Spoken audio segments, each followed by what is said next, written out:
so much, the organizers, for organizing this fantastic event. Thank you all for being here. Bonjour les Belges, bonjour les Français, goeiedag die Vlaamse mensen, buongiorno tutti italiani. The Italians have set the bar very high with the closure of Greenhill and the rehoming of 2,600 beagles. So it's something we have to try and emulate in this country.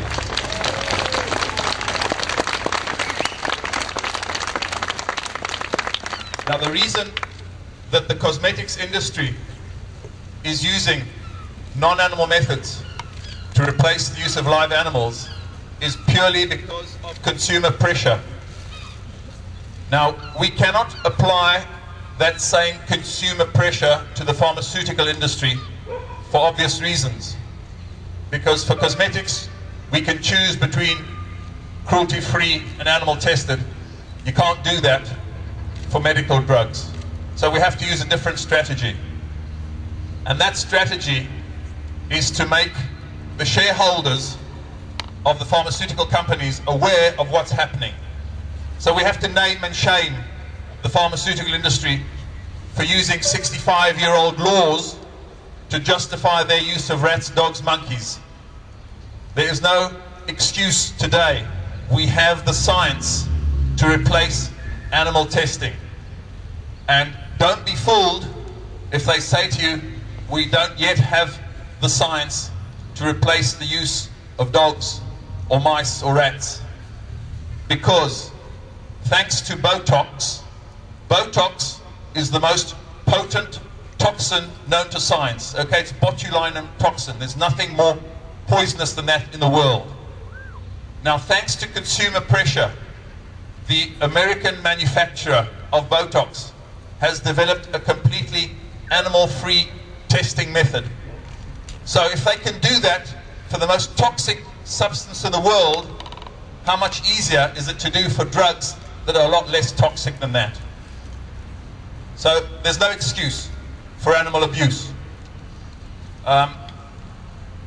Dogs in Harlan and Greenhill and other places, I've seen video footage.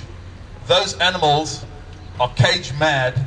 They are psychologically damaged. If you look at the 5 freedoms, the 5 basic freedoms that the RSPCA and most other animal welfare organizers advocate, well, 3 out of those 5 are denied to those beagles. 3 out of the 5. So that is unacceptable purely from an animal welfare point of view. So those dogs are driven mad even before they go to the laboratory. Now the pharmaceutical industry, by law, has to test drugs on a rodent and a non-rodent species. The rodent species is usually a rat. The non-rodent species can be either a dog, a pig, or a monkey. And the reason they choose the dog is not for scientific reasons, it's for convenience. You try and shove a tube down the throat of a monkey or a pig with no anesthetic and no painkillers. Only a beagle will allow you to do that. So that is the reason the pharmaceutical industry use beagles. I, as a veterinary surgeon, I will not treat a monkey. I will send, if somebody has a, I can't say a pet monkey, but let's say in a zoo, I will not touch that monkey. I will ask a vet who specializes in monkey medicine to treat that monkey, because a monkey and a dog are so very different. I feel comfortable treating dogs and cats because that's what I've done for 25 or 30 years. So there's a huge world of difference between dogs, how dogs and monkeys respond to drugs, and how dogs, monkeys, and people respond to drugs.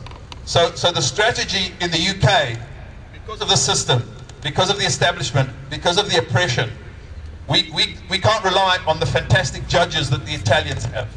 Okay, so our strategy in this country has to be to raise the awareness of stakeholders, of shareholders in the pharmaceutical industry.